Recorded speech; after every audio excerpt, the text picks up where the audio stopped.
We will discuss Tarak काय and Tarak केंद्र और तारक परिकेंद्र तीनों के बारे में हम लोग डिस्कस करेंगे, क्योंकि तीनों इंपॉर्टेंट टर्म है, बट ज़्यादा इंपॉर्टेंट टर्म हमारे लिए तारक काय और तारक केंद्र है।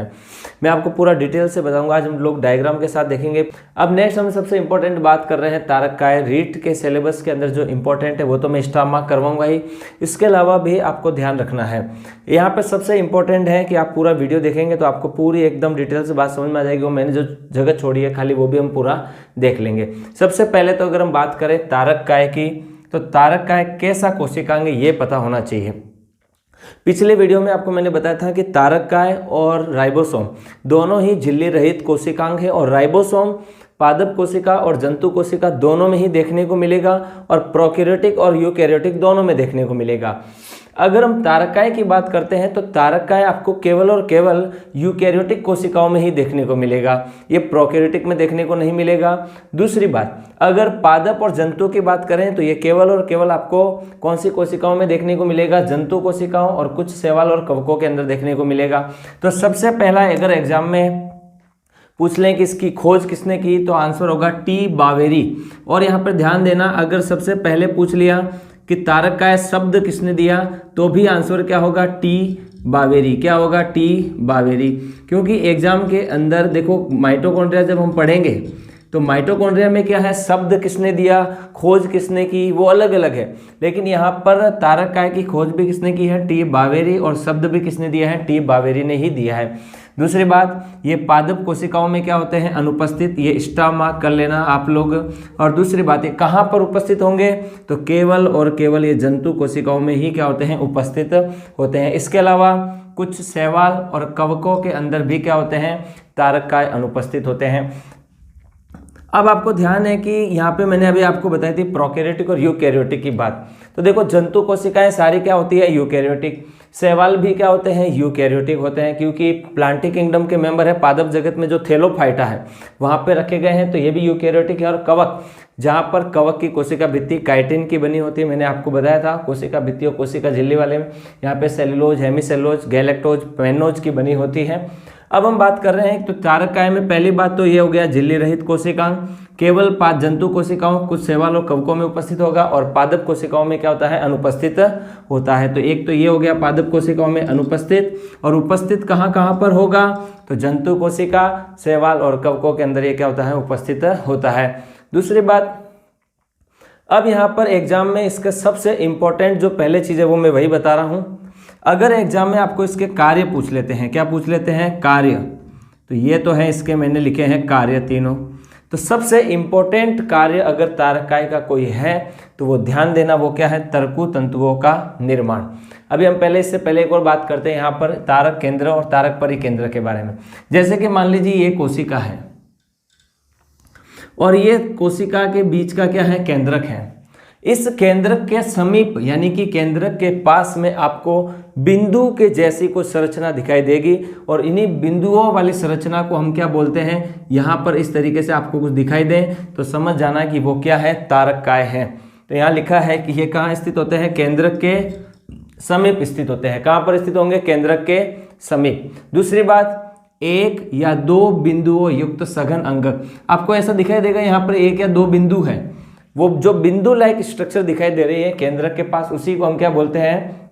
तारक काय। अब ध्यान देना, बात समझना है कि ये जो बिंदु लाइक स्ट्रक्चर दिखाई देती है, वापस समझेंगे। जैसे यहाँ लिखा एक या दो बिंदु युक्त संरचना, तो ये जो बिंदु युक्त संरचना है या अंगक है, इसी को हम क्या बोलेंगे? तारक केंद्र। यानी कि ये जो आपको स्ट्रक्चर दिखाई दे रही है बिंदु की जैसी, ये क्या है? तारक केंद्र, जिसको हमने क्या बोला है? सघन बिंदु। क्या बोलते हैं? सघन बिंदु। और सारे बिंदुओं को अगर एक साथ में बोले तो तारक काय। क्या बोल देंगे? तारक काय। काय का मतलब होता है बॉडी, यानी सेंट्रोसोम, मतलब सेंट्रो बॉडी बोल सकते हैं यहाँ पर इसे। तो यानी कि तारक केंद्र से मिलकर बनी संरचना को हम बोलेंगे तारक काय। यानी कि ये जो बिंदु की जैसी संरचना आपको दिखाई दे रही है, ये क्या है? तारक केंद्र। और सारे बिंदुओं को एक साथ बोले तो तारक काय। अब यहाँ पर जो तारक केंद्र होते हैं, ये एक तारक केंद्र, इसका व्यास कितना होता है 0.15 to 0.35 micrometre, 0.15 to 0.35 micrometre. Micro का मतलब है 10⁻⁻6 मीटर से। तो यानी कि ये बहुत ही सूक्ष्मतम संरचना आपको देखने को मिलेगी। और दूसरी बात, अब आप यहाँ पे अगर इन बिंदुओं को देखें तो इनके चारों ओर कोई झिल्ली नहीं है, बिंदु ऐसे ही बिखरे हुए पड़े हैं। अब बात करते हैं यहाँ से आगे, इधर आते हैं हम। तारक केंद्र झिल्ली रहित बेलनाकार अंगक होता है। ये झिल्ली रहित होंगे और बेलनाकार कुछ इस तरीके से आपको ये दिखाई देंगे। समझ में आ रही है कि नहीं बारी बात? तो ये हो गई, ये जो मैं एक बिंदु की बात कर रहा हूँ ये भी ऐसा होगा देखने में। आगे हम बात करते हैं तारक केंद्र, ये हो गया। अब यहाँ लिखा है तारक परिकेंद्र क्या चीज है, ये देखेंगे। आंतरिक संरचना में अगर हम आगे बात करें इसकी, तारक केंद्र, तारक काय और तारक परिकेंद्र, इस तारक केंद्र के चारों ओर रंगहीन जो गोल भाग है, जैसे कि मान लीजिए ये बिंदु युक्त संरचना क्या थी, तारक केंद्र।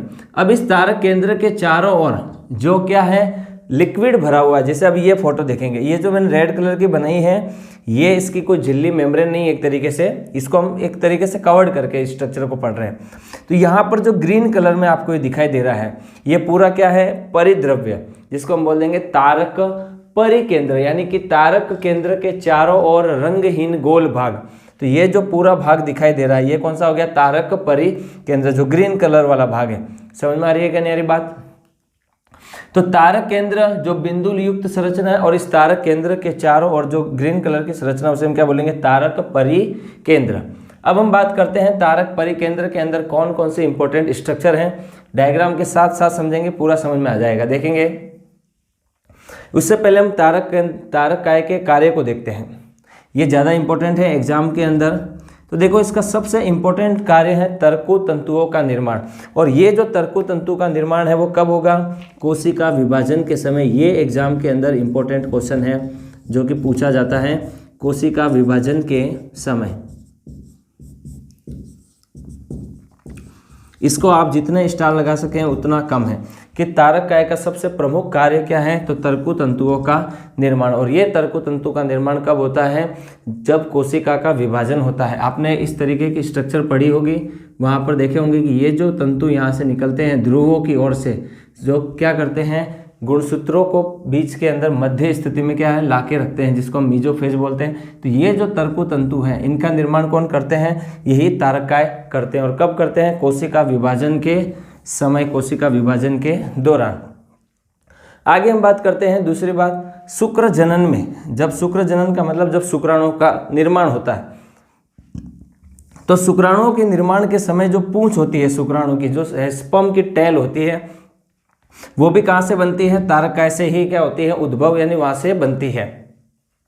दूसरी बात, जो पक्षमाभ और कसाब होते हैं, मतलब सीलिया और फ्लैजिला, जिसके कारण से गति होती है, उन पक्षमाभ और कसाब की जो आधारीय बॉडी होती है, मतलब बेसल बॉडी, वो भी कौन बनाते हैं, यही तारक काय बनाते हैं। और अगली बात, तर्कु तंतु का निर्माण, शुक्राणु में पूंछ का निर्माण, और पक्षमाभ और कसाब की जो आधार है, मतलब बेसल बॉडी, उसका निर्माण भी कौन करेंगे, तारक काय ही करेंगे।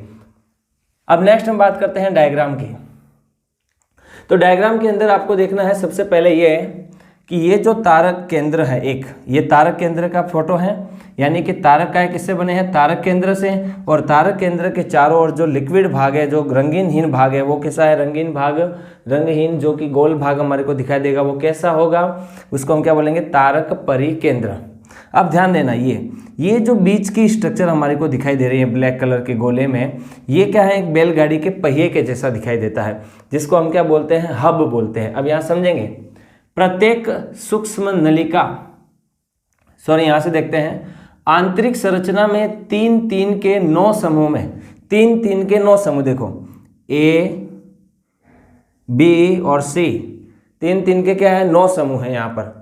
ये ए, बी और सी 3-3 के 9 समूह, यानी कि 1, 2, 3, 4, 5, 6, 7, 8 और 9, ये इस तरीके से क्या होंगे, 9 समूह होंगे। तो 3-3 के 9 समूह में परिधीय सूक्ष्म नलिकाएं परिधि पर तिरछी लगी हुई रहती हैं। यानी कि ये जो आपको ब्लू कलर में दिखाई दे रही है स्ट्रक्चर, इसको हम क्या बोलेंगे, सूक्ष्म नलिका। क्या बोल देंगे, सूक्ष्म नलिका। तो ए, बी और सी, तो यहाँ लिखा है आंतरिक संरचना में 3-3 के 9 समूह, 1, 2, 3, तो ये हो गया 1 नंबर, 2 नंबर, 3 नंबर, 4, 5, 6, 7, 8 और ये 9। तो ये जो 3 3 के समूह हैं ये कितने होंगे? 9 होंगे, जिन पे क्या होगी? ये परिधीय सूक्ष्म नलिकाएं क्या होती हैं? लगी हुई होती है। यानी कि ये जो गोले हमारे को दिखाई दे रहे हैं यही क्या है? सूक्ष्म नलिकाएं होती हैं। आगे क्या लिखा है?